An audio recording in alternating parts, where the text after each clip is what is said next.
Part 2. The Need to Struggle and Lie. Chapter 10. Trials.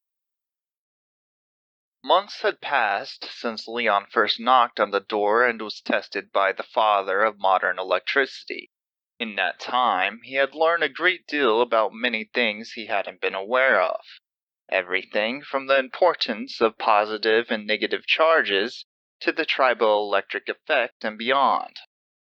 Except for a few minor blunders and fried hope fragments, things had gone surprisingly smoothly.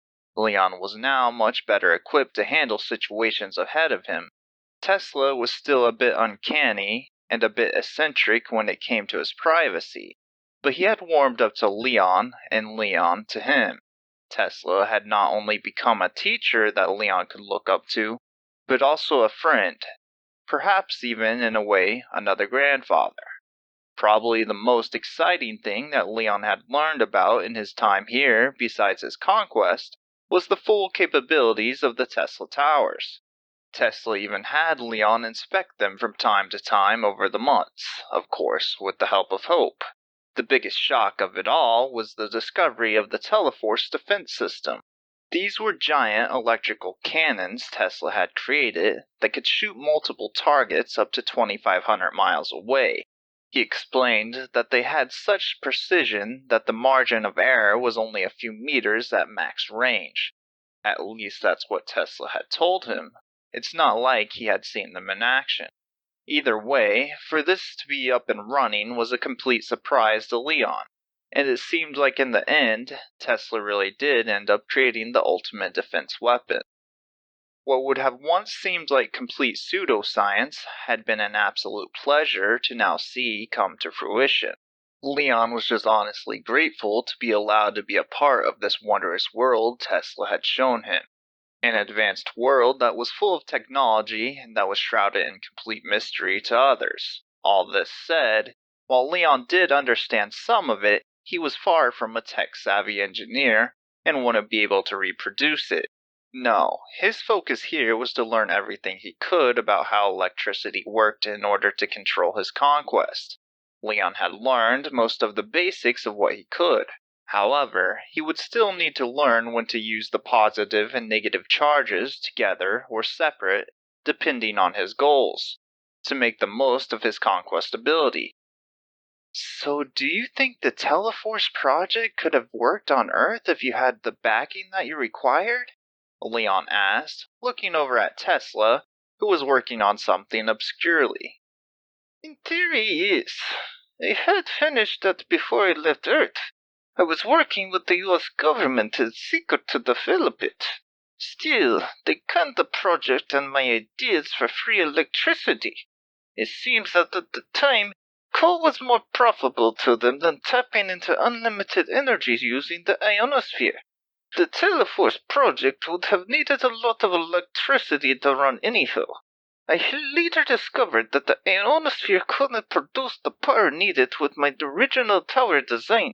I've since designed a sufficient new tower that utilizes both Afterworld's energies and the gravity. The new tower has a little cylinder balls that run on a continuous track, going first down and back up, wrapping all the way around the tower. As the balls go back up, I've been able to block the effects of gravity using anti-gravity tech. This allows the balls to maintain its speed and produce kinetic energy both while they fall and while they raise. This means not only have I been able to generate energy using something similar to my old methods, but I have essentially created a gravity loop that creates its own energy. This allows for an energy-redundant tower. If one fails or is somehow blocked, then the other should still provide sufficient amount of power. When needed, it will still be able to defend Salutis in case of an attack. The power source here is similar to the ionosphere, but is much stronger in terms of potential power than Earth could ever have hoped for. Tesla finished up what he was working on, and then looked over towards Leon. After all this time, Leon was still captivated by the different contraptions and doohickeys that laid among the castle. Leon, come here. In Tesla's hand, Leon could see a small box about the size of his palm. What is it? This is something I've been working on for quite a while. Tesla handed the box to Leon and smiled. Go on now, open it. Leon opened the box, and inside of it laid a bracelet that was uniquely different from the others he had seen before. Instead of a light ivory shade, this one had a dark charcoal tone to the band. As soon as he put it on, he heard that familiar click, and the sun that was usually pitch black instead turned to an electric blue color that didn't fade. You see, Alan was getting a little tired of my request for a no hope fragment and processor every other day that you would short out the circuits. So with my help, we designed a unique circuit for the bracelet. Your new bracelet runs in an open circuit. This means you shouldn't have a problem with overloading the capacitor anymore. Your electrical energy continues out of the bracelet and flows through you. There's still a large storage for energy in case of emergency, but with the open circuit, your body will no longer forcefully overcharge it. Leon didn't know what to say. The only thing he did know is that these men were absolutely brilliant, and humanity would be at a considerable loss without them.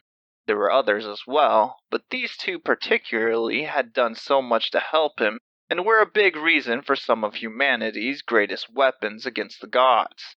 Had they not been around, nor the man who had taught people how to create those simple yet efficient artificial islands, they would be in a hell of a lot worse shape. Leon had learned a few things about Salutis from Hope while studying under Tesla. The one thing he found most intriguing about the place was that only a couple hundred years ago, Salutis was a small island about the size of Japan. Building upon that small island year after year, slowly expanding, they were able to create an artificial continent roughly the size of the United States.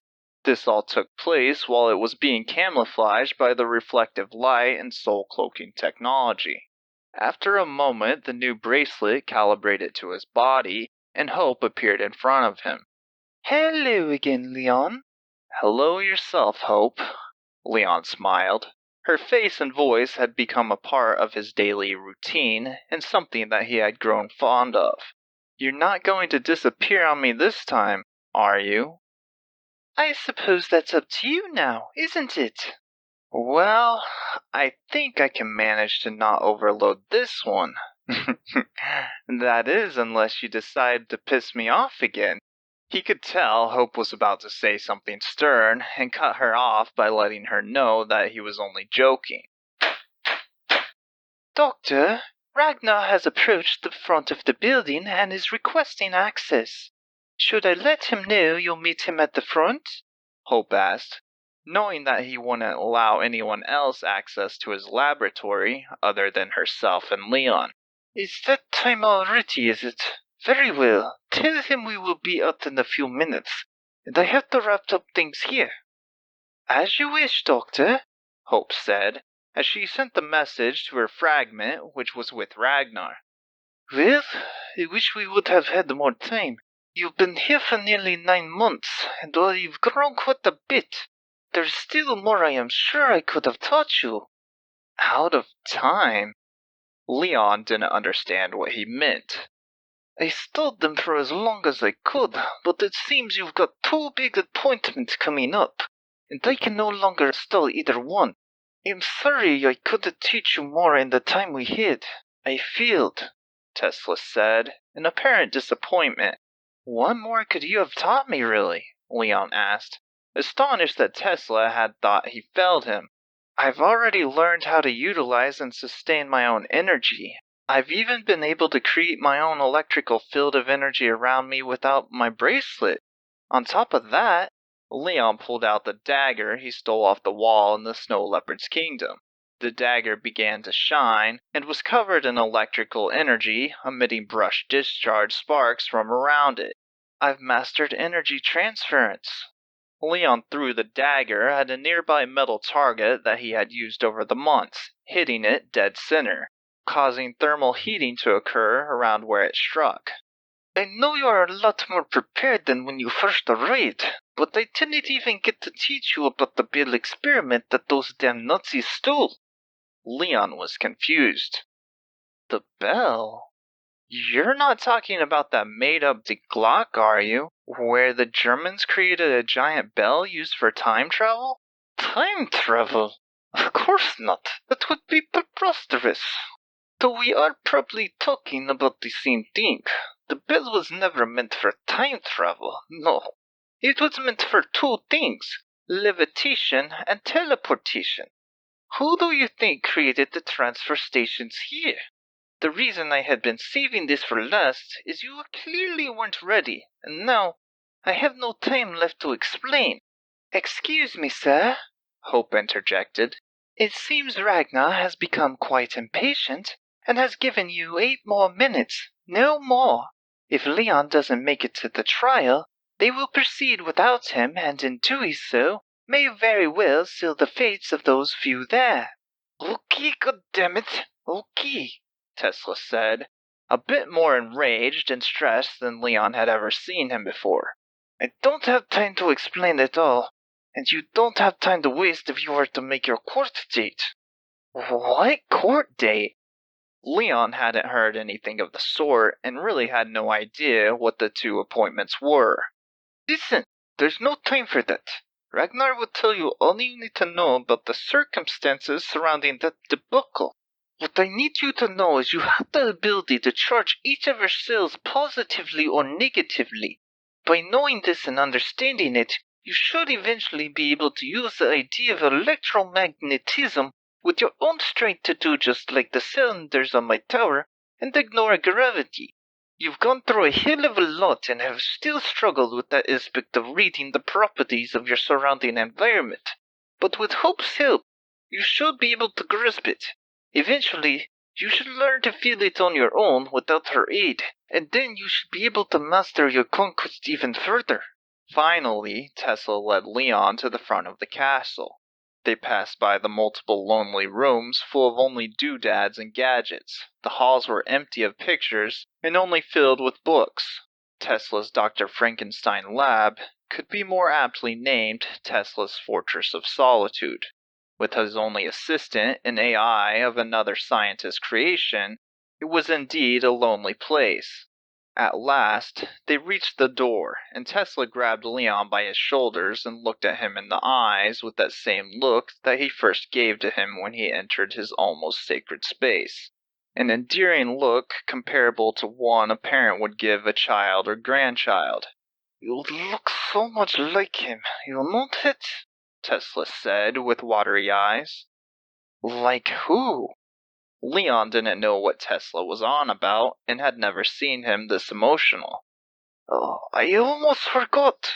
Tesla removed his hands from Leon's shoulder and began to rummage through his pockets until he pulled out a golden ring.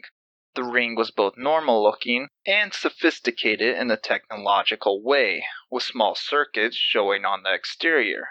He handed it to Leon and told him to read the inside of the band. Inside, it read in very fine print, To JDM, the love of my life. Love, Mary Alice. Leon knew those names well and now knew who Tesla was referring to. It had been his grandfather's ring given to him by his grandmother. It always told me should anything happen to him and either of his grandsons were to come to this world while it was in a chaotic state, to do my best to guide him. It turned out that you also had a conquest that I personally could help you develop. Your grandfather was the only true friend I ever had, and if not for him, I wouldn't be here. He helped me make it through the height of the war by saving my life. I made a promise that if I was in the position to do so, that I would make sure and guide and protect you. I hope I fulfilled at least half that promise. Sir, 2 minutes until Ragnar proceeds to break down the door. He's rather serious about the time constraint, Hope interjected again. Tesla ignored her and simply continued talking. Wear the ring. One day you may be able to utilize it properly, to be able to teleport on your own and use it with your conquest. I don't have time to explain everything. I wish I did, and for that, I am sorry." Tesla had a hint of self-disappointment on his face. "Hopefully, if things go smoothly, you will be able to figure it out. And if you can't, well, then come see me whenever you like, and we can work on it together. You know, your grandfather was the inspiration behind the sun logo and sun hologram that you see each day in Salutis." "The sun burns bright, makes man just right," Leon said, as he slipped his grandfather's wedding ring on his right hand. "And for that right, we must continue to fight," Tesla responded. "Good luck, Leon. Don't forget, I'm here if you need anything." Finally, the door opened, and Ragnar was standing there with an impatient look on his face. "Odin's sake, it's about time," Ragnar said, clearly stressed out. "Up, take him to the courthouse immediately," Ragnar demanded aloud as the wrist slot at the nearby Raggedy transfer station opened up. Leon moved to it and stuck his hand into the slot and was trying to think of the words to say to Tesla before he left.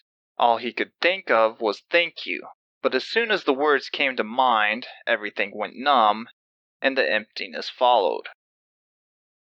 Part 2. A loud click was heard, and the time displayed 16:15:33 before it faded from Leon's view. It had been 9 months since he had used a transfer station, and he didn't miss it one bit. He avoided using it by staying with Tesla in his fortified laboratory. It wasn't like he had anything besides his clothes on him when he had arrived, and he was happy to avoid the melting process day after day. There was also the awkwardness of sharing a room with Vance that he took into consideration.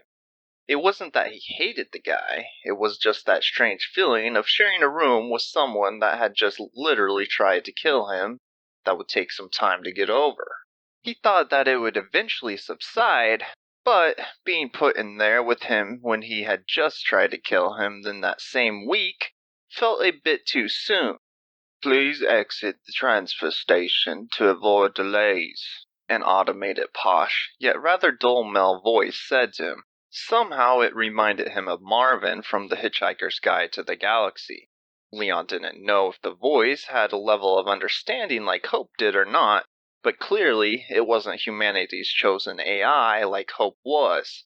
Knowing this, you could sort of understand the depressed tone of voice it had while still serving a function for humanity. Bad relationship? He thought jokingly. Hope denied it, but wasn't wanting to get into it any further. Finally, Leon walked away and looked around at his surroundings. He hadn't realized it at first, but there were a few people gathered there that were eagerly awaiting his arrival. After all, the star witness in the most extended trial in the history of Salutis was Leon. One person was about to approach him when the transfer station buzzed loudly and glowed with a piercing bright light. Seeing the process from the other side slightly alarmed Leon as he staggered backwards a couple of steps. Ragnar finally arrived and ruffled his hair a bit after coming to his senses. "Get back!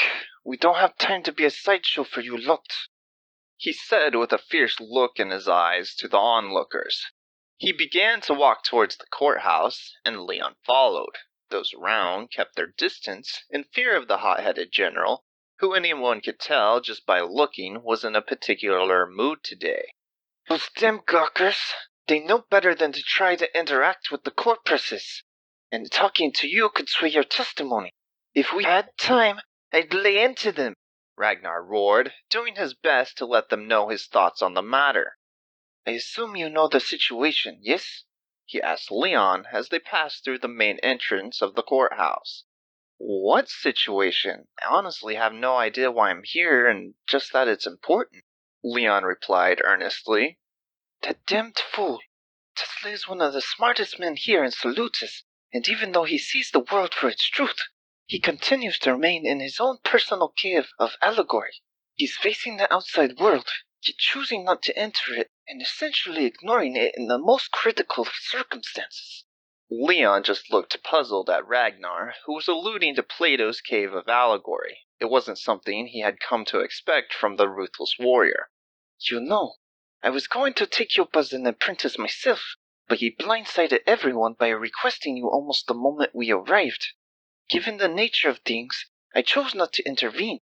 He looked at Leon, noticing distinct changes in the man now in front of him before giving a smile. "I must have faith that this was the right choice. I wish I could give you a heads up of what you are about to face, but I cannot help you or any of them further. We delayed as much as possible. Their fate is now in your hands, and the decision of the panel." Ragnar opened the door for Leon and motioned him to proceed into the epic chambers. The door that led inside was actually a bit normal compared to most doors he had come to expect. It closed behind him, with Ragnar on the other side, leaving Leon in the courtroom to fend for himself. Inside, it was filled with red velvet carpet and porcelain pillars among different fancy decors. At the door stood two giant statues that resembled guards. They were about 5 times as big as Leon was. Each was made with a very intricate detail from their thick noses to their full lips. Both were blindfolded, with the Alpha symbol in the middle. Leon didn't know what to make of this, but they both held a spear and shield and stood as straight as someone from the Queen's Guard in the UK. Further in front of him, and more importantly, kneeling, was Vance, Claven, Dane, and the 2 guards, Martha and Enzo. Each of them was before Coretta, who was peering down from high above. Her growing impatience could be felt from where Leon was. Vincent, from the Council of Citizens, and Judal, representing the generals, were still to her side, sitting a few feet below her, and to her left and right respectively. "Ah, so our star witness has finally arrived," Vincent said in a sarcastically annoyed tone. "It's about time we can get on with this charade. Why these apostates have been allowed to remain here for as long as they have is beyond me." "Careful, Vincent," Judal said, sitting just opposed to him, cleaning his pocket watch with a cloth. "You're letting your bias show." "Bias? As if what we have heard and seen is evidence of bias. No, it is only that of truth." Leon looked at the people in front of him and those above him, trying to get an idea of the situation. He had a vague idea of what was going on, but without any prior explanation, he was still at quite a loss. "Excuse me," he said, looking at the more critical figures in the situation that were about 20 feet ahead of him and 10 feet above. "Can someone please explain what's going on?" "Well, it seems our star witness is perhaps seeing stars himself." "Enough!" Coretta spoke firmly. "Approach, Leon."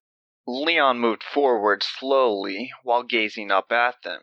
His hair was a mess, and he tried to pat it down as he approached, but it was to no avail. He had been using an insulating gel whenever he would leave the castle, but in a rush he forgot to grab some from Tesla. The dry air inside the old court building, and his constant sustainment of subtle energy field around him, had led to his hair being a static nightmare. As he passed by the defendants, Vance gave him a queer look after sensing the difference in how Leon now carried himself from before. He was still the same, but also quite different, and to a veteran hunter and warrior, it was quite obvious. Finally, Leon reached the end of the velvet carpet that had reminded him of the carpet from Claven's castle, where the Beta Guardian had tried to kill him. He stood about 6 feet away from the tall lustrous bench that held the almond-toned judge and her compatriots. "So you're Leon," she said while glancing over him to see just what kind of person he was. "Well, it's unfortunate we have to meet under such circumstances, but Lady Justice must have her say. This day is one she has already waited for too long. The reason you are here is simple. You are to be a court witness, and all that we ask is that you speak true concerning any questions that is directed at you. Explain it as best as your own recollection will allow, and then everything will be fine. This trial is not for you, but for those you see now behind you. It is to see if they should be allowed to stay or dealt with as apostles towards our universe. Do you understand what I am asking of you?" she asked Leon, glaring at him with an intense, deciphering look. I believe so, he said calmly. Very well, then let us begin. What can you tell me about your first few days here on Afterworld? My first few days? In regards to what? Leon asked her, confused by the vagueness of the question. For now, just go through what you remember, and I will stop you and ask more direct questions when it is needed, she said, with a pleasant smile. Well, Leon began, I first awoke in the sky and I fell a few thousand feet down into the ocean waters below. From there, I swam ashore from the warm waters to the cold coastline. I decided that since I saw nothing along the coast, I should head into the forest. Once I was in the forest, I noticed what looked like a crater in front of me, so I stopped to observe the area. I looked up and saw the corpse of a dead man half eaten by birds. I then noticed the two moons before. Well, I started to panic and run. Or was it the two moons and then the corpse? Either way, after that I passed out and I woke to Krista and Vance. I see. And what was your overall experience with Vance? Did he try to harm you? She asked, looking at Leon and glancing over to Vance. Well, even though the initial meeting was perhaps scripted, in the sense he was acting to lure me into the Snow Leopard's kingdom, he never really changed personality-wise. He always seemed humble and kind, as one could expect given the circumstances of the situation, Leon said truthfully, while thinking about all of the interactions he had with his captor. I see. And did Vance ever try to harm you? Coretta asked once more, very keen on getting this answer. Well, Leon began hesitantly, he did try to kill me, but only because of the situation at hand and the orders of the king. The situation at hand? Coretta asked. Yes, the situation with Remy and everything that had escalated so quickly. So it is your position that you weren't in any danger before the arrival of Remy? She asked him, trying to get the heart of the truth. Well, I wouldn't say that. I was clearly in danger due to the actions of the guardian trying to eat the king's child, as was everyone else who was caged with me, but...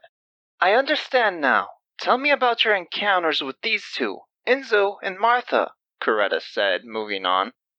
Enzo? He paused after taking a closer look at the man who was trying to cover his face. That's Enzo? He said, shocked, realizing who it was in front of him.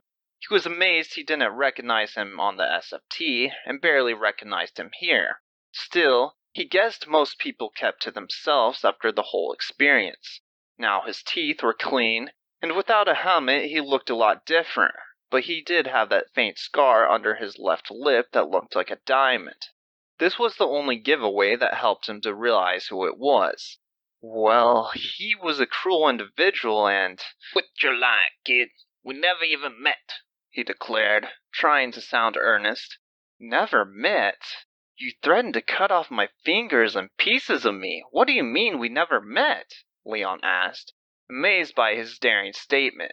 This apparently hit a nerve, and Enzo could no longer keep up his short-lived act. You shut your fucking mouth, you insolent freshy fuck. You lucky I didn't cut your fucking cock the moment I met you and fed it.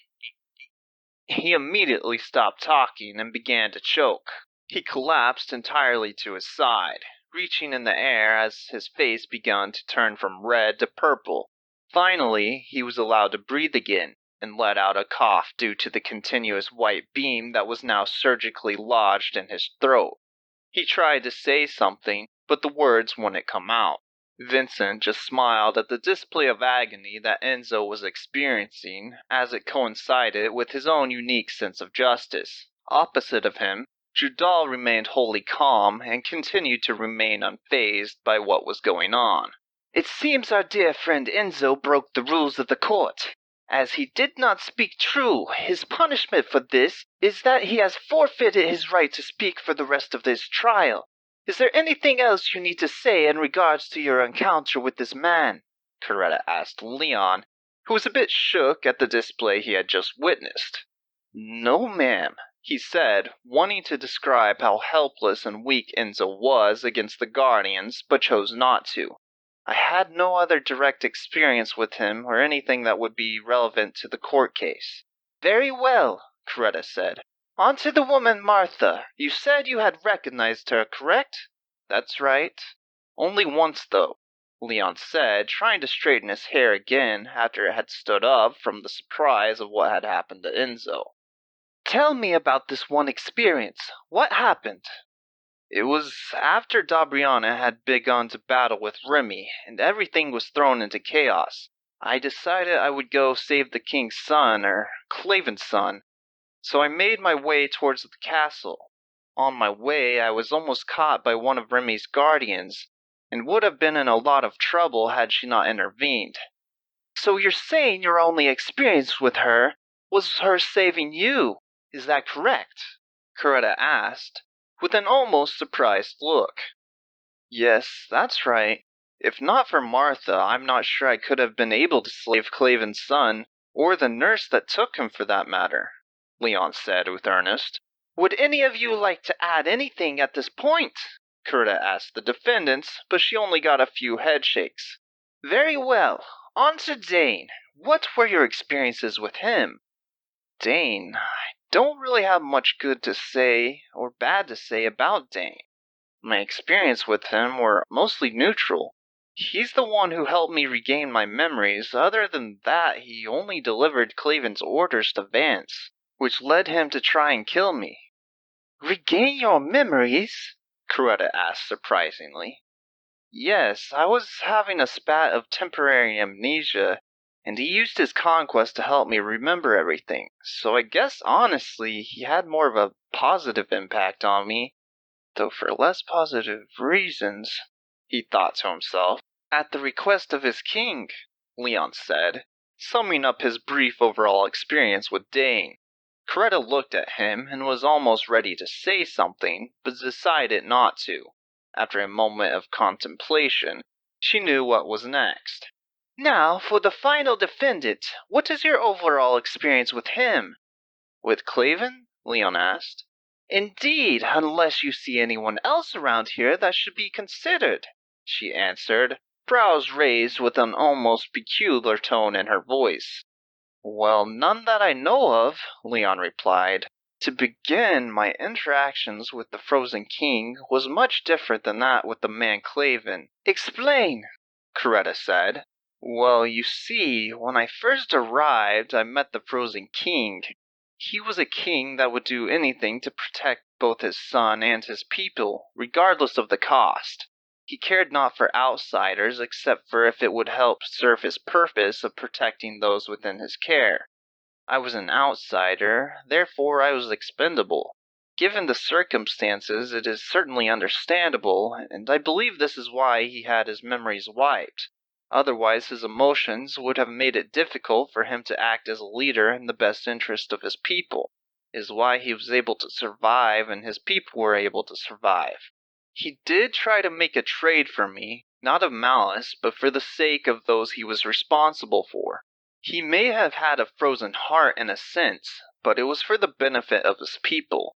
He was then able to lead and keep those safe that he was responsible for, Leon said, almost surprised with how great his articulation of the circumstances were. It's funny you should say that. That is almost essentially the same spiel that he gave to us during the first hearing that now seems so long ago. Are you sure they haven't been in contact with each other? Vincent said in an unpersuaded tone. Quiet, Vincent. Let him finish, Coretta reprimanded him while giving him a cold glare. Now tell me about Claven, who you associate apart from the Frozen King. Well, I don't have much experience with the man. I just know that the memories were returned to him, and once they were, what limited interactions I had with him afterwards were a lot more gentle. He was like a whole new person, not a calculating man for the sake of his own. Instead, a man who cares about others around him and their well-being. He even encompassed his castle with precious memories and pictures under mountains full of snow, just to try and save everyone. I see. That as it may be, unfortunately, I don't think a feeling is enough to change his crimes. Thank you, Leon. That is all, Coretta said, motioning him to the witness seat nearby that was used for comfort while the trial was decided.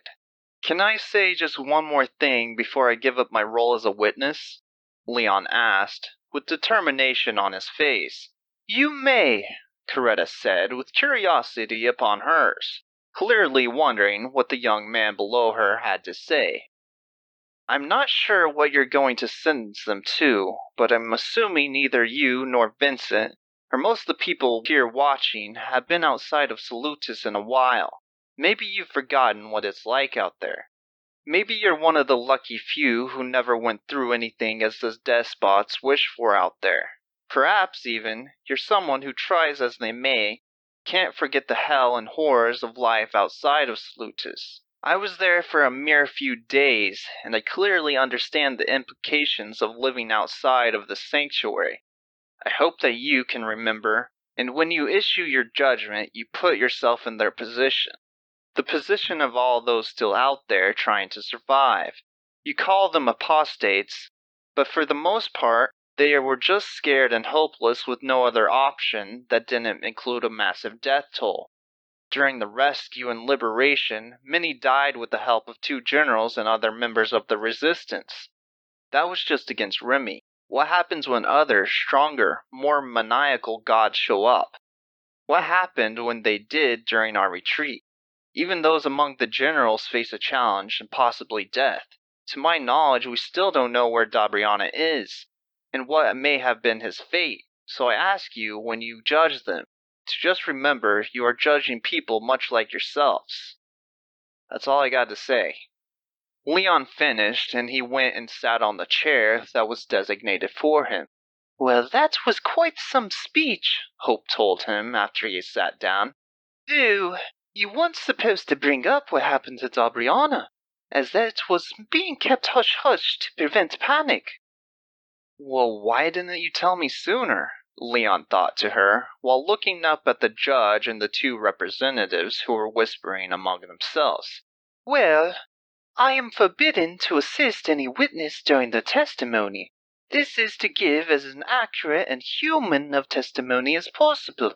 So before you sat down here, I was unable to even speak to you, Hope said, as she materialized and sat beside him. Now all we can do is wait and see what they come up with. The talking finally ceased, and Coretta looked down at each of them. You have all been given a fair trial, and will now be judged as a group as you have acted as one. As a group? Clavin asked, bewildered at this statement. What do you mean, as a group? Not everyone here carries the same sins in this trial. I've already seen enough to know that's not the case. You are all here for the same crime, and each of you will be given the same fate, Coretta replied. Now, if we can get this finished up... Seen enough, Clavin interjected once more. You're not looking hard enough if you think we all deserve the same fate. You see only what you want to see. Look harder, damn it! He knew there was little to no chance of them getting a fair verdict, and anything but guilty if they were grouped together with Enzo. Sure, he had followed the king and done what he had asked before, but he was also a bit depraved and took things too far a few too many times.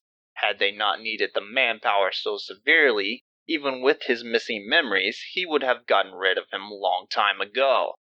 Coretta, I suggest we do a person-by-person judgment in this instance.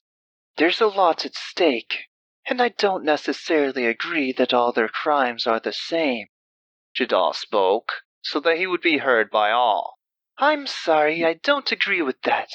While individually their crimes may or may not be different, what matters in this trial is the overarching crime of going against their fellow man, she said with an absolute certainty about the situation. Shall we bring it to a vote then? Jadal asked. Very well. If that is the request of the Council of Generals, then I will allow it. My vote is to judge as a group. And mine is for individuals. And you, Vincent, what is your vote? Jadal asked him with a smile. Something was off about Vincent, and his face was almost in a state of shock. Well, I was going to say as a group, but it seems the general populace has decided that they would like for them to be judged upon an individual basis. It matters not what they think. There can't be enough watching for them to form a majority to overrule their representative's choice. Coretta spoke, almost confused at the hesitance in Vincent's overall statement.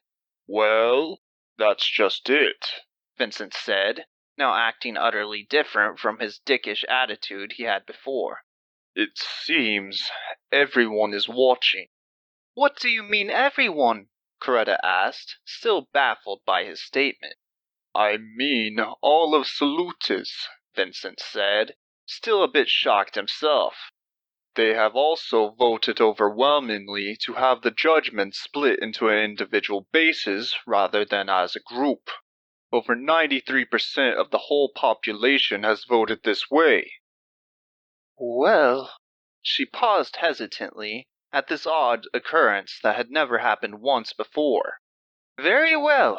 Due to the overwhelming vote, the representative of the citizens must abide by the citizens' wishes.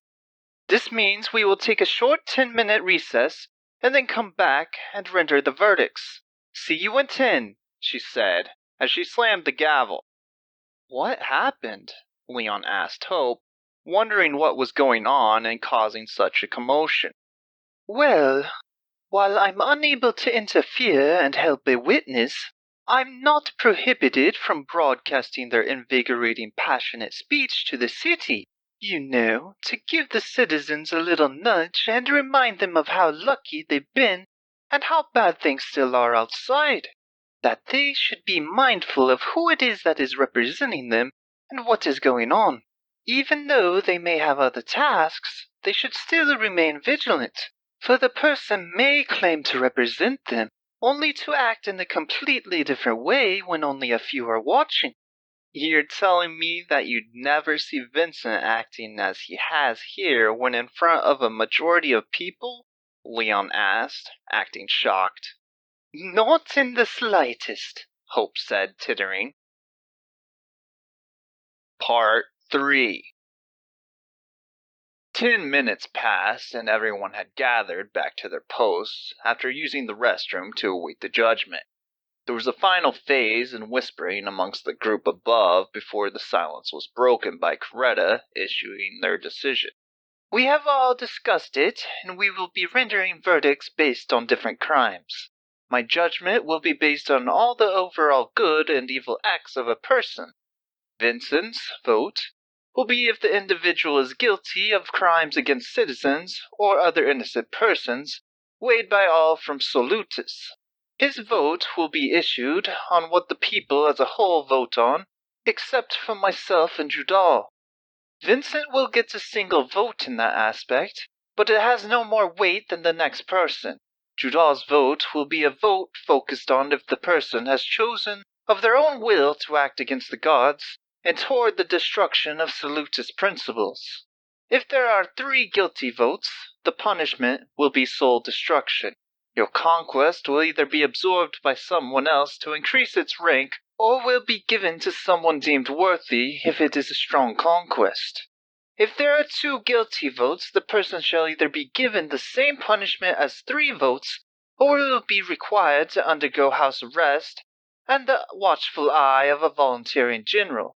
Under house arrest, they will be required to do as told until the general feels they are no longer a threat and have paid off their debts. 1 guilty vote will mean basic freedoms throughout Salutis, with court-ordered training and duties ordered by the Council of Generals.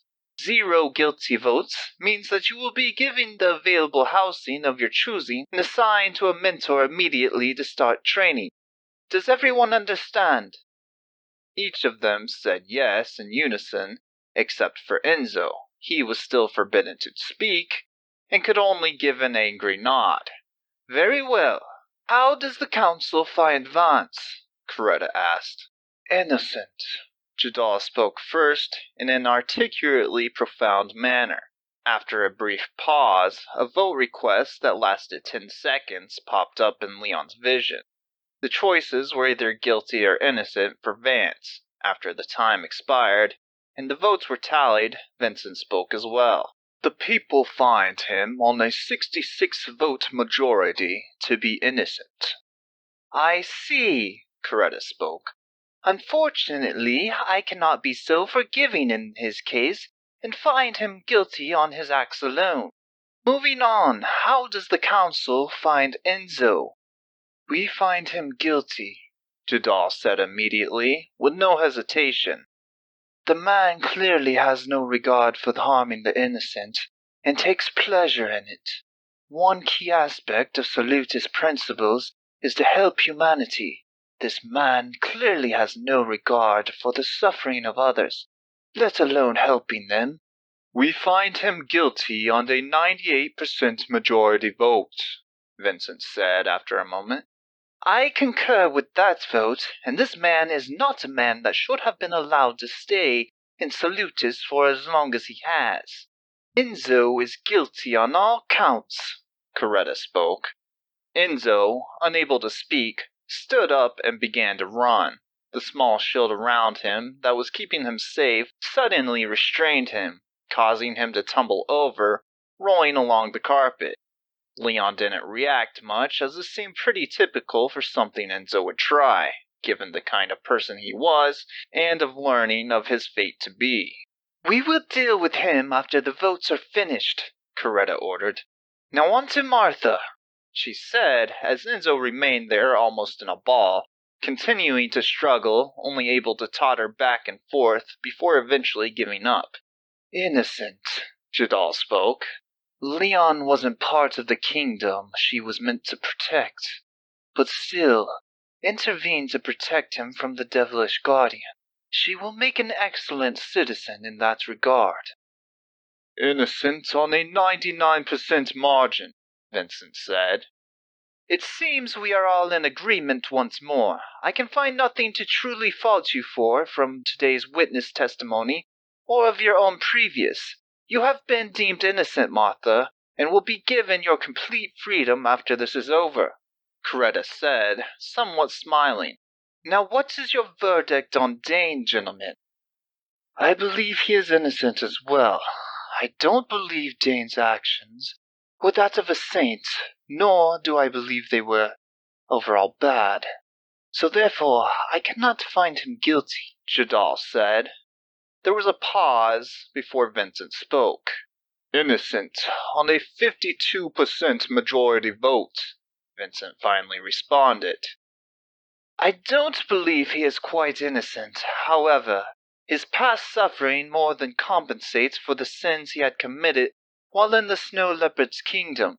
Therefore, I will say he has been absolved of his crimes, and thus will be a free man, Coretta commanded. This was a rare decision for her, but after seeing his previous suffering in her mind's eye, she couldn't think to continue any form of punishment on this poor soul. The one remaining decision was more shrouded in mystery as to what they would rule on. Would they focus on the shrewd, calculating king? A king who did heinous things, from feeding people the bodies of the dead to survive, and give up any outsiders to the dark gods without batting an eye? Or would they instead focus upon the kind, caring man he returned to be after his memories were restored to him? The same individual, with a son, and whose wife was lost in the past great war. Finally, we are to bring this long and drawn-out trial to a close. How do the two councils find Claven, the former king of the Snow Leopard's kingdom? Coretta asked the two men. This time it seemed neither of them was at the ready with their responses. Vincent even extended the voting time for the people to a minute instead of 10 seconds previously.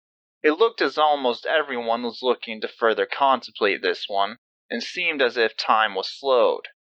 At last, Jadal spoke.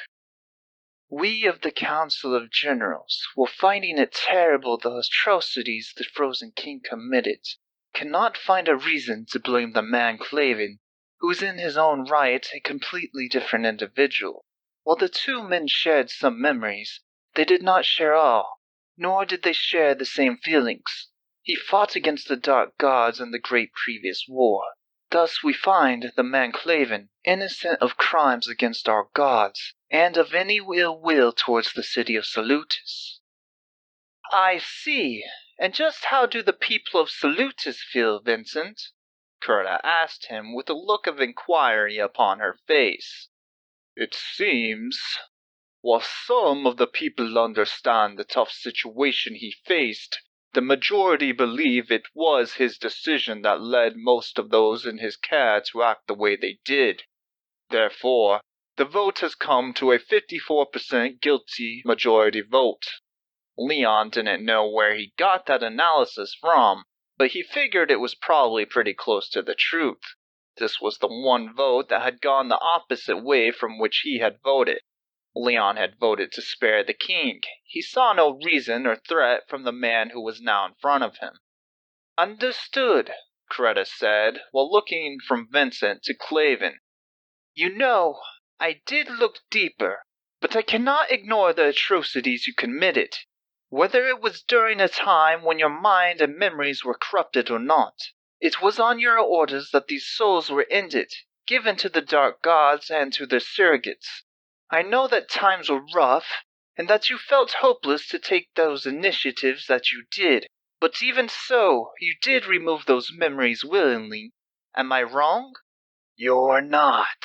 I cannot ask you to overlook what I did, but given the circumstances, I'm afraid I would choose to do the same, even if it meant saving a few instead of losing them all.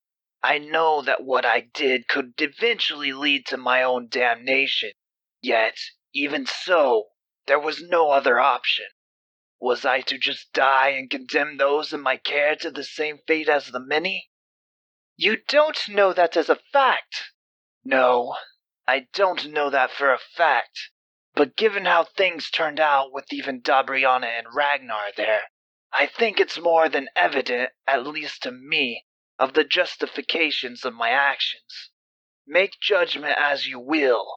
Just know if I saw another path, a better path, that could have prevented less death and misery for my people, I would have taken it. Claven finished with no further arguments. Coretta was silent for a time before she eventually figured out the words to say and continued. You know, I don't want to kill you, Claven. I may seem like a hard ass at times, but it's not like I don't understand what it is out there that you went through. There's a dark cloud that is held over us every night. Even if that shadow is hidden by the bright light of Salutis, it is still there. Even with that said, I must do what is right, and hope that one of the generals is willing to do the same and take responsibility for you. I find you guilty of the damnation and torment of countless lives during your tenure as king of the Snow Leopard's kingdom. The general's communication line remained silent as Ragnar was watching the trial via his intuitive interface just outside the door. With 2 guilty verdicts, Claven's only hope for salvation was for someone among the generals to step up and take responsibility for him. None of you are willing to take him in? Ragnar asked the others. Not one of them replied. Odin's sake, don't blame me if this goes to hell, the battle-driven general said as he went to the door and grabbed the handle. Just before he could open the door, another hand gripped his, stopping him before he opened it. You've handled things well, all I've been away. Best I take it from here, don't you think? Ragnar looked up and found himself face to face with the man many thought had been dead. The man was now wearing an eye patch and looked like he'd been to the brink and back. Well, I'll be damned. How fucking long have you been back without telling me? Ragnar demanded an answer from Dabriana as he pushed him. Only a few days. I'm not exactly in tip-top shape. And I'm only here to right a wrong I unknowingly committed, Dabriana said, still looking only half awake. I don't have the time now, but I'll catch you up on everything. Time is of the essence. More than we thought. Ragnar stood there thinking of saying a snide remark, but decided to let it go and removed his hand from the door. You better catch me up on everything when you're done here, he said, as Dabriana opened the door to the court. Don't worry, friend. I will tell you everything. Just know that time is running out, so we must act quickly, he said as he closed the door behind him. Part 4.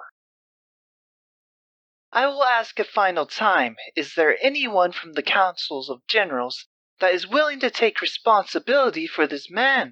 Coretta asked for the 4th time. It seemed as if she was trying to guilt someone into doing the right thing to spare the guilt this judgment would bring upon herself. The door to the courthouse swung open, and a phantom of a man walked towards the bench.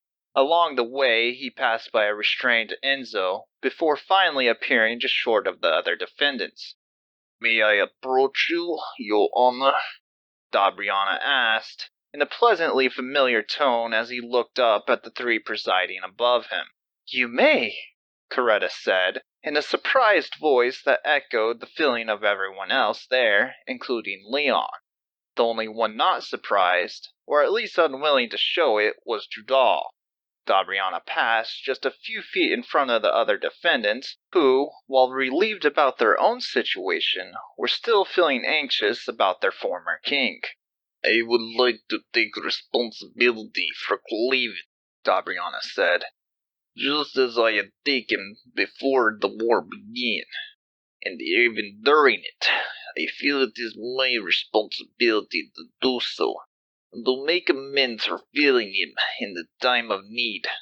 The choices he made were for survival, and from my failure as a mentor and friend, I do believe what he said, and that there were truly no better alternatives.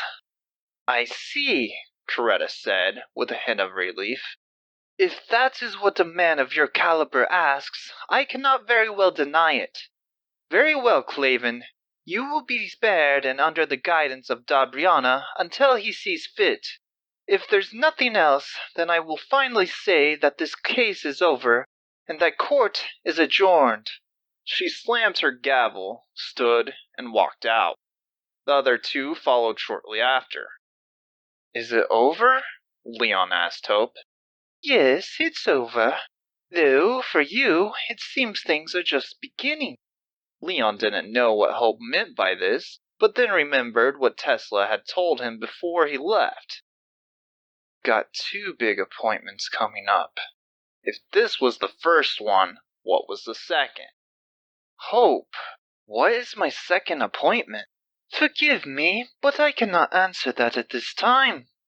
This fragment is not privy to that information, and thus I am unable to access it. That said, what I can tell you is that all will be revealed soon. This really didn't help him at all, and it gave him an uneasy feeling about it.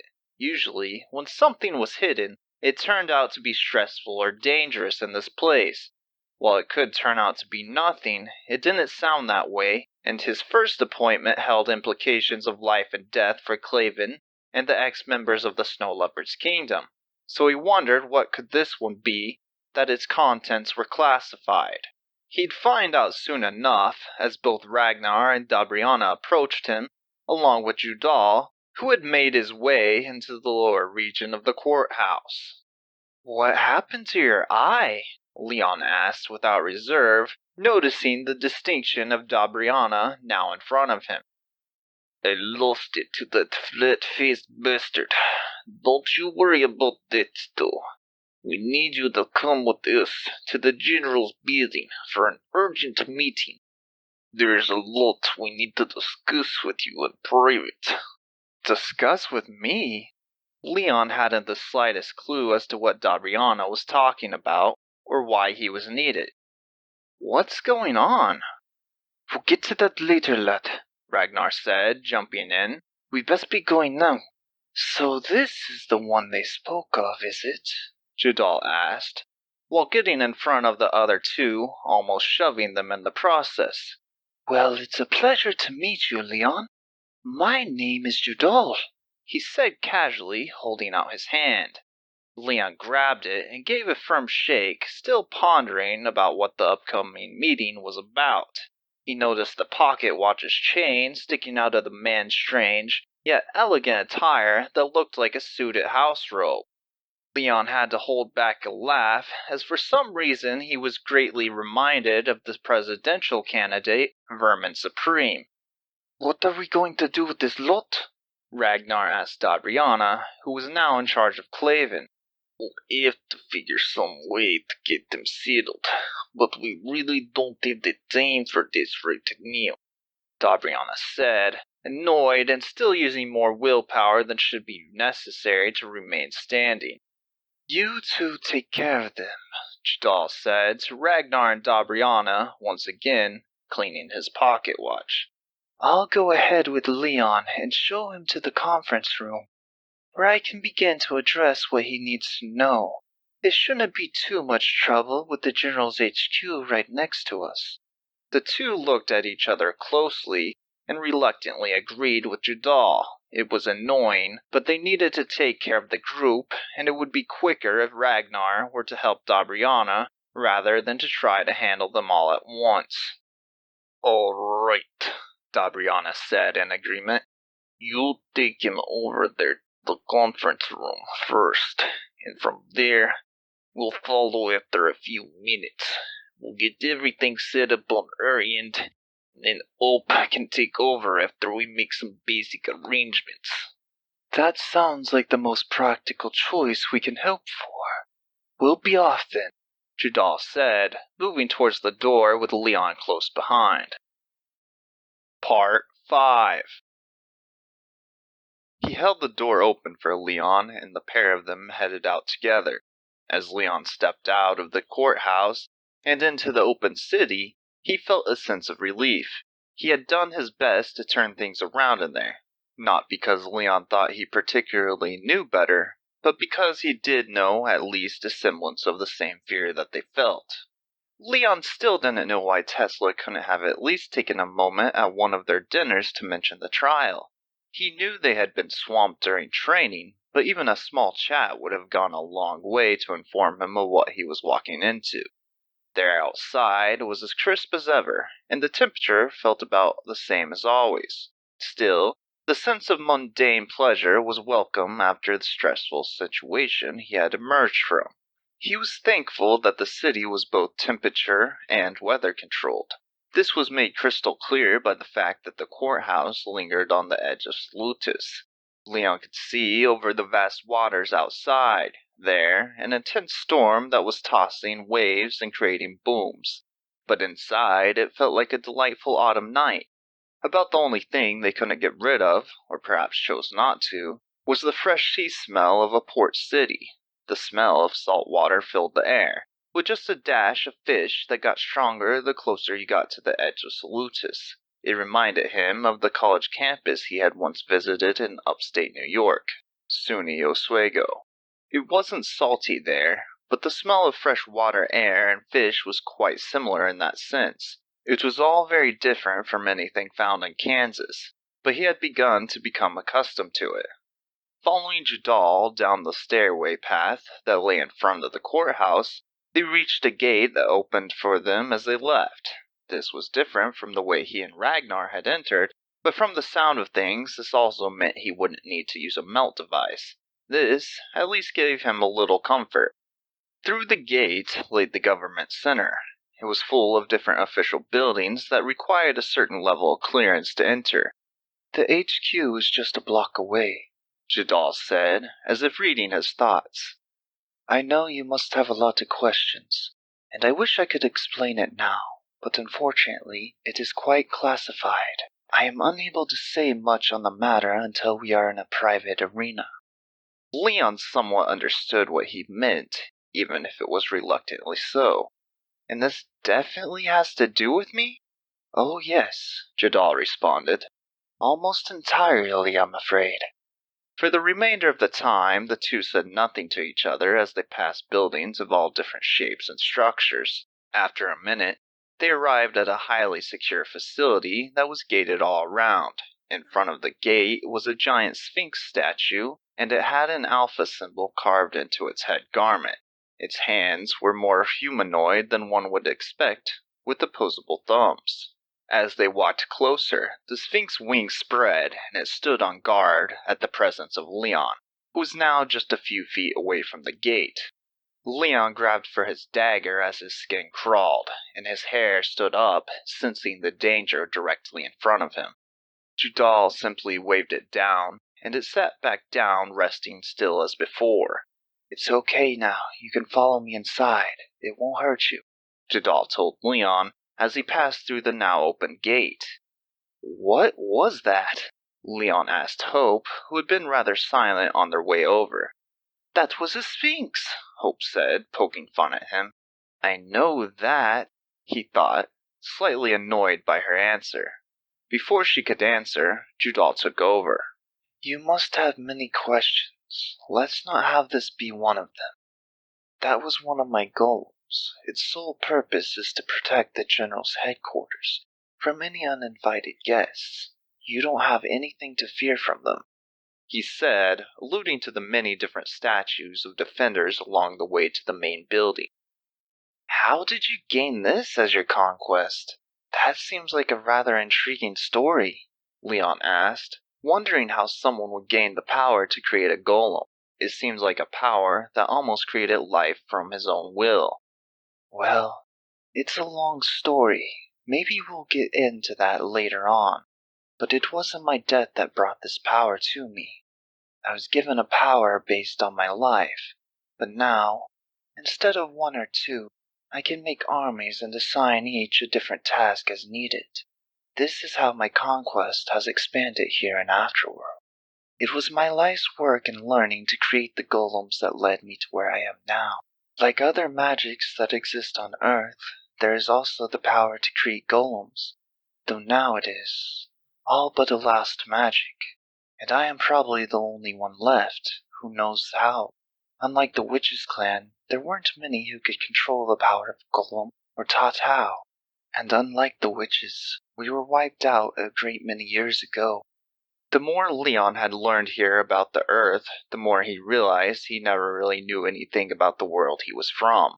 He thought that it was a boring place with no mystery left, yet the more he heard, the more he felt that may not be true. There were always rumors of magic on Earth through science fiction and fantasy stories. The mythology of werewolves and vampires were rampant, and even the witches' clans were rumored time and time again. But the story of a group possessing the power to create golems? This may have existed, but it wasn't something he had heard of or was that widespread. There definitely wasn't a mention of a clan of them. He wanted to ask more, but he knew it probably wasn't the right time, and they had just arrived at the building within the encampment. None of those with the powers to make golems are here besides yourself? I'm afraid none survived the war, as far as I'm aware, Judal said. He had his palm held on the door, making it traversable, allowing for Leon to pass through. After Leon made it inside, Judal followed behind, and the sizable thick door became solid once more. Inside, it looked pretty standard at the front, almost like an office building, but the deeper they got, the more was revealed. He saw holographic images displaying different sites throughout the city. He also saw a room heavily guarded, not by only golems, but also of other resistance fighters. There had been plenty of them throughout the base as they made their way there, but this was one room that was specially guarded by them. The room was covered in glass, and all you could see were glowing electronics in a room filled with a liquid substance. What is that, Hope? Leon asked as they walked past. That is me, or at least my mainframe, where all my fragments, memories, and interactions are stored and linked. As I told you before, you only have access to what you are allowed to, and this version of me has a certain amount of data stored. The mainframe has all my information that any of my fragments have ever experienced. That is, as long as they are able to sync up without being out of range or destroyed. So, with the proper authority, I can potentially give the information they request. This depends again on what is being asked, and some things can take a lot of clearance to gain access to. Leon continued to admire it all, until they passed through the hallway and turned the corner. There, they reached a double door with no resistance soldiers, but a couple of intense-looking golems with 4 arms each and 4 blades. Each had a face that looked almost like a bulldog. It seemed as though they, too, knew he was meant to be here due to the blessing of the Sphinx. Neither bothered to move as they passed by. Inside the room, there was a lot of information displayed. In the center, it had a vast, partially charted 3D map of Afterworld. It showed different sectors, as well as geography and known allegiances in the area. The basic population and kingdom information were also listed, as well as any information of known resistance fighters, including the pings of each resistance member via Hope's bracelets. Each ping was tagged with their name and vital information, as long as their bracelet was able to synchronize with Hope's server. Otherwise, the dot just gave the last known location and statistics of the individual. In another part, towards the furthest wall from the door, there were holographic images of the Guardians from Theta all the way to Beta level, each with different statistics on the force needed to break their armor, their common known weaknesses, and their strengths. While Leon wanted to get a more in-depth look into the world he was now a part of, this here made him more curious, and he approached the wall. Why is it as the Guardians progress, they become more humanoid? Leon asked Judal after noticing the distinct changes between each phase. Judal was now fiddling with something over by the table that circled the hologram of Afterworld. That's because the more souls that they consume, the more that they start to look like us, a familiar voice told him, emerging from a connected nearby room. They grow stronger by eating our essence, and for some reason, the more that they do, the more they start to become whatever they eat. Marie, the lady Leon first saw in the SFT speaking to Ragnar via the transmission, now stood at a nearby open doorway. She approached Judal, who was now smiling at the woman with the bow around her neck. Hello, love, Judal said to the woman as she walked in towards him. As she arrived, he met her with a kiss on her left cheek. The boa just stayed there, relaxed its head over her left shoulder, while flicking its tongue. Hello, dear, she said, calmly and affectionately. Where's that Ragnar and Dabriona? They're on their way here in just a minute. They had to take care of a few things, Judal replied. Don't they know what's going on? We don't have time to be working on anything else. We have to make sure that Leon makes it to the dead zone before tomorrow day ends. She approached the door where Leon and Judal had entered from and was only a few feet away before it opened. Through it came Dabriana and Ragnar. Behind them followed Vance and Claven. Well, it's just about time you two made it. And what's with the stragglers? These two are going to be let in what's happening here, Dabriana said, slowly passing by Marie. We had hoped to get Martha and Dean, so we could get here quicker. We had hang told deal with Enzo. Are you sure it's wise for them to be here, Dabriana? Judal asked, now sitting in one of the chairs at the table in the center. I know it's unconventional, but given our situation and directives, I figured this was the best plan we had. I trust Cleveland, and Cleveland trusts Vance. Not to mention that you know as well as I that Vance is to be involved with what is to happen. If anything happens, I'll take responsibility, and whatever punishment the commander sees fit. We don't even have time to play a should or a could we, and he's busy deep in the enemy territory. Let's just move on and be done with it, Dabriana said with a strong understanding of what he was doing.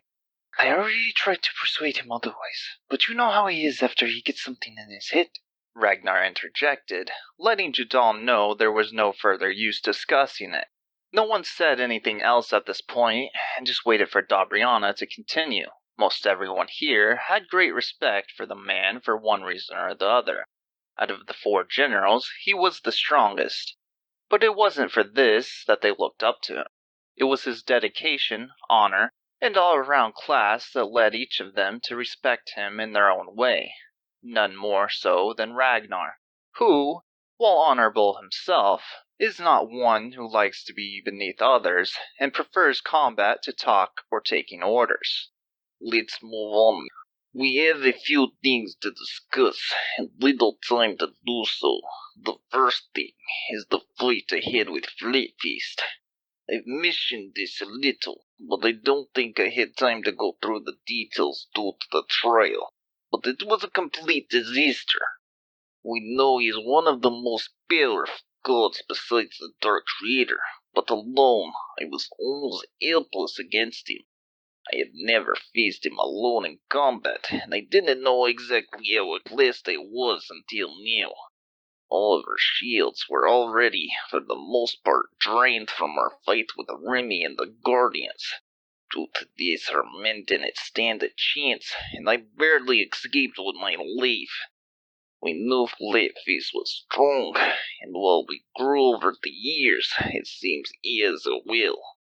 I don't know how many souls he has consumed over the centuries, but it isn't without consequence for us. If perhaps my bracelet wasn't drained immediately, I may have tried to slay him with the help of Hope instead of escaping. Without her, though, the fight, even with Zemi, could have led to my demise. I say this to caution you. The dark gods have gotten stronger. We need to take mind of this. Really, take mind. Especially when fighting in other sectors. Even with hope, I don't know how well I could have fared. Regardless, we need to get to expanding our range for wireless energy immediately. This will help to ensure devastating situations of this caliber do not happen again. Everyone sort of had an idea of what had happened between Dabriana and Flatface. Still, the more he painted his helplessness, the more they understood how any of them in the same position would have probably lost more than an eye to the fiendish god. Leon was a bit annoyed at this point, as the information he was hearing was interesting, but at the same time, he didn't see how it really had anything to do with him. In Leon's mind, he had just graduated training and was now sitting next to four of the most important individuals in Salutis. The whole thing made a little sense to him, and he wanted answers. "Excuse me, I'm sorry to interrupt like this, and I never got a chance to thank you guys for saving me, but what does this have to do with me?" I suppose it can't be helped, Dabriana said. We owe you answers. He looked at everyone who was gathered, and noticed there was an unequal distance between them. Everyone, come here and take a seat. We speak as equals here, Dabriana told them, motioning each of them, including Claven and Vance, to the round table at the Afterworld hologram. As they took a seat, Leon couldn't help but be reminded of how similar it was to the round table in the King Arthur legends. Now, I'm sure this needn't be said, as all you know what said here is confidential. But what we are about to discuss is of the utmost secret. If it gets out, it could lead to trouble for us all. Is it understood? Dabriana asked, while focusing most of his attention on Claven and Vance, who both nodded. Now that it's been settled, where to begin? "Why don't we begin with what I learned from the Dark Gods?" Hope said. "Now that everyone is present, I think it's time to discuss this. Some of you saw this, some of you didn't, but my other fragment on the decoy SFT was talking to the Shadow God and the one called Erosin. What was described to me sounded like something of a realist perspective on Earth, only in terms of the universe. He told me that the reason the Dark Creator has done what he has is so that what would happen to our universe, meaning all gods, would not happen to them. I'm speculating here, but it sounded like they wanted to defeat our gods so that, in a sense, they could create a hegemony of power, at least from their perspective. What are you talking about, Hope?" make things more clear, Ragnar said, a tad annoyed by her explanation. Basically, simply put, by killing all gods, they have little to worry about in terms of a power struggle. Another way to explain it is that they have removed our nukes, or our best warriors, and only kept those that they see no threat to here. That is why they immediately remove those who appear in this world, theta or above, and give awards for their capture. This way, they can have total dominance without the need for interfering on the scale of what they originally did. Now, that doesn't tell us why they did it, but there is no use trying to understand a realist perspective, and anything they see as a threat is dealt with as quickly as possible. Questions. Puzzling questions. We get some answers and are left with more curious questions to fill the gap. Was it for no reason that they did this? Or was there a hidden reason that we still don't know? Jadal said, while stroking his long beard. So just who are the gods of our universe? I mean, there were so many different ones on Earth, and no one really knows what to believe, Leon asked. He had never gone around to having that conversation with anyone. Well, I'm surprised this hasn't been explained to you yet, but I suppose this is good time as ever. The gods we know about on Earth were false. They were mostly created by our gods to serve a certain purpose, to guide us in one way or the other, while leaving us in mystery. But I heard Ragnar say Odin a few times, Leon said, still confused. Force a habit, I'm afraid, lad. It's how some people say goddamn, but aren't really talking about God, but rather just meaning a forceful damn. So, just who are our gods then? Leon asked again, now even more curious. Don't we begin with our mission, and we'll get into that, Ragnar suggested. I suppose it is the best place to start, Dabriana agreed. What led us to my old lands in the first place was a mission we were given to rescue you, Leon. To rescue me? By who?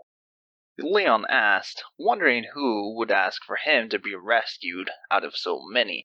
Was it that elusive commander that you spoke of earlier? Who, Rostam? I am afraid not, Jadal replied. Then who? He was both curious and a bit aggravated at this point. If not your commander, then who was it that asked you to save me, and why?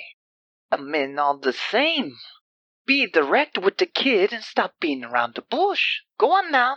Finally, Dabriana stopped stalling. It's a long story, but while most of our gods are dead, not all of them are. We have been in contact over the years with one god in particular, the god of fate. We have been working with them over the years to gather artifacts and legendary weapons that are on Earth. Of course, that is with the help of the Witches clan using the Earth portal. These are weapons, among other creations that the gods have made over the centuries, and are in the right hands, have the power to help us turn the tides of battle. Dabriana gripped the necklace around his neck. Zemi's Dragon Rock is an example of one of the items over the years that we have been blessed with. They gave us specific instructions that you would appear in that sector, and that we were to rescue you. She wanted to meet with you, and you are to leave but tomorrow morning to meet with the god. You will also collect an item that she should have by now that has been procured by the witches clan. When you are done, you are to bring it back here with you in Afterworld. It is also asked for the one who tried to kill you, but was loved by a demigod to accompany you, Dabriana said, looking at Vance. This is why we initially had you rooming together with each other, until you, Leon, decided to stay with Tesla during your training. We learned about Vance trying to kill you from Hope on arrival when he was brought in by Tanya. You may remember her as the strong muscle-toned woman that boarded your ship. After they arrived at one of the entry stations, they were made to meet with Hong Ta. There, He noticed that they were all tired and sent them all home before the briefing and first trial the next day. Hope told him that it was Vance we were seeking, and thus he was given instructions to live in apartment 8 with you. Now it all made sense to Leon. It couldn't have just been a coincidence. They would have to have at least certainly known of something for Vance to end up as his roommate after the whole ordeal. It turned out they were trying to get Leon and Vance to get along with this future appointment in mind. So why do they want me to go with the boy? Vance asked. We don't know. It is often very good, and the only thing he told us is that the person who tried to kill him, but who was stopped by a demigod, meaning you, would have experience navigating on your own. Where you'll be headed, communications will be of no use. It will just be the two of you, Dabriana told them. And of course me, Hope butted in. Well, at least the me that is located in your fragments. Where exactly is it that we'll be headed? Vance asked, looking at them curiously. The dead zone, Leon said, remembering what he had heard Marie say earlier. That's correct, Dabriana said, looking at the others, and Marie just shrugged at him, with her snake hissing. You're sending us off alone to try and navigate and find a god in the fucking dead zone? Why in the hell aren't one of you accompanying us? Vance asked, standing up from the table in a much more irate voice than what Leon had seen out of him any time previously. Calm down, Vance, Clavin told him.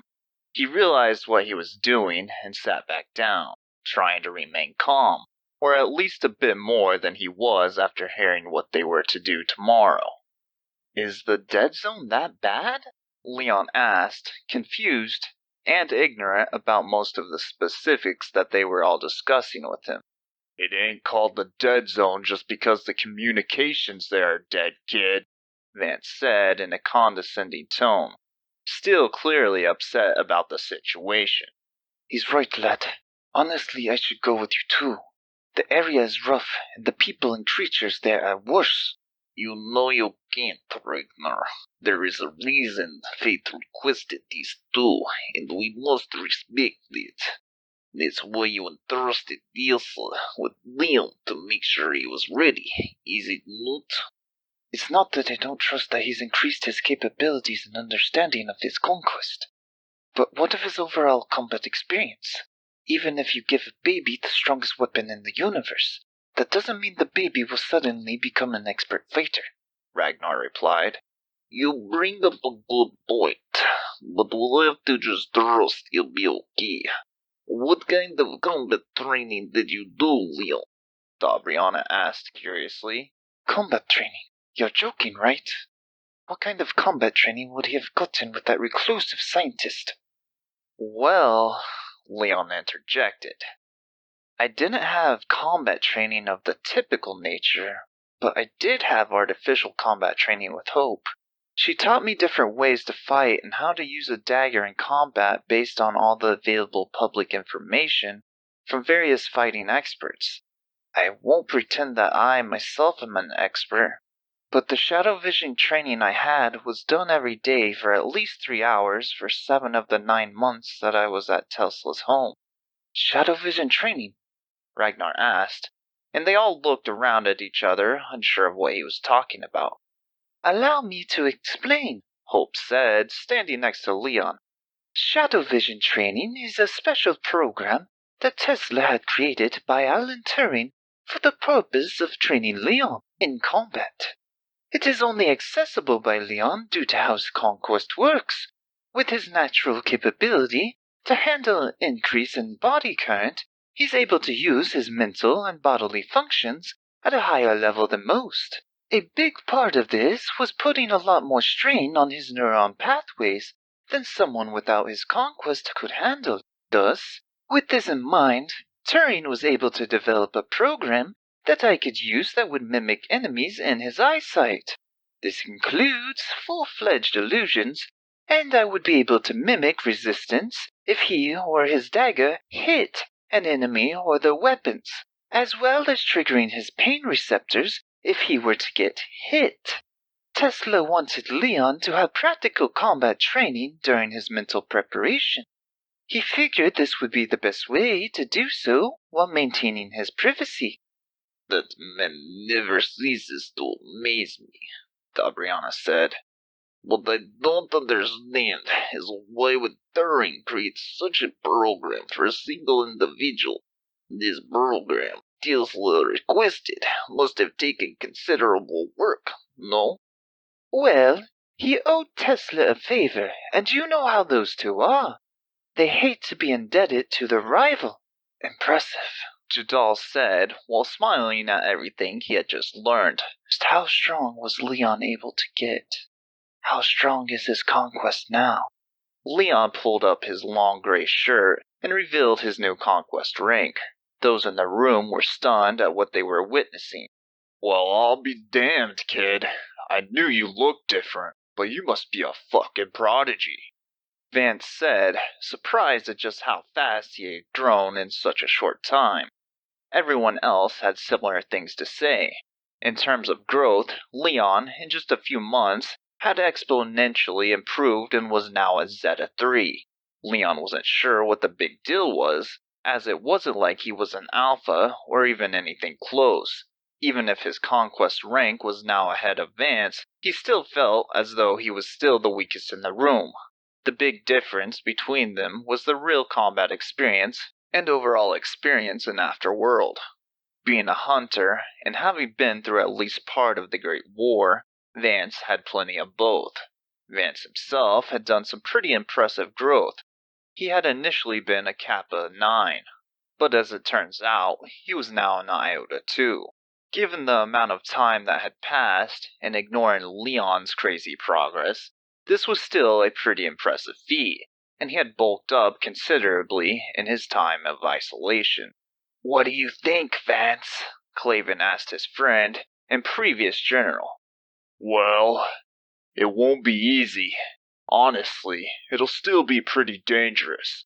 But if we work together, then with the gods' blessing, it might be doable. What other choice do we have, really? That much they all agreed on. As much as Ragnar wanted to accompany them, whether because of self-indulgence or to protect Leon, he knew he couldn't. He would have to trust in fate and the pair of them to do what they needed to do. Tomorrow night is the deadline then? Leon asked while still trying to grapple the situation. Das when Fade want you to saw souls there, Marie told him. Well, what details can any of you give me about it? I obviously have to go, so I'd like to be as prepared as possible. Dabriana looked at Marie, who motioned him to take over. The entrance to the dead zone is a deserted sector. They do not towering mountains, part of which reach into space itself. One could mistake it for the Sahara Desert. The entrance lies within the mountain cave that is too narrow to navigate by aircraft. So after you make it to the entrance, you will have to travel on foot. There's no entrance above either, and the mountains are weird and have different layers. Some are filled with water and different energies, so don't plan to fly over the mountains trying to find a shortcut, as it would do you no good. The dead zone is located in an underground cave. Up will keep you guys at the correct elevation, but just in case you don't get too close to the mountains that go into space and don't fly too high. This is to make sure you don't glide or get pulled into the anomaly known as the edge. The edge? Leon asked, confused. This is something that hasn't been explained to you, and isn't in the public database. Afterworld lies upon the very edge of our universe expansion. It is a spear that continues to cut through the nothingness and create more worlds and galaxies. That means there is no leaving Afterworld using conventional methods. This is also why the God of Fate defends the Earth portal, not only from enemies, but from other humans. That is why not many know of the remaining existence of our gods in the Earth Portal. Only those who lived through the Great War know of its existence and of the Witch's clan. But for most people, it is only a legend. The theory is that if the Earth Portal is to be made public knowledge to the mass public, then many would try and flee Afterworld, leading to the demise of Earth. This could be through the overpopulation or through the combat among many different factions trying to take over a perceived more safe base. It could also even unknowingly lead the Dark Creator or his children there. People stay and work together and salute this because it is the safest option. If there was the option to go to Earth away from the evil gods, would they still remain here and be peaceful among each other? Fate has told us that it is not our place to meddle in earthly affairs, and we must keep this tradition on order. So, if one were to try and go through the edge, what would happen? Their body would be ripped apart, and their soul would be sent back immediately to be restored. At least that's the theory. The age isn't anything normal, at least on the scale we're talking. It could be that the soul has a chance to be destroyed as well, but we'll never really know. Fate won't tell you? Fate is a complicated god. She only says what she wants to, and will benefit humanity or our universe. If it doesn't, then there is very little she is willing to tell, or go out of her way to do. The conversation continued between Dabriana and Leon while the others listened.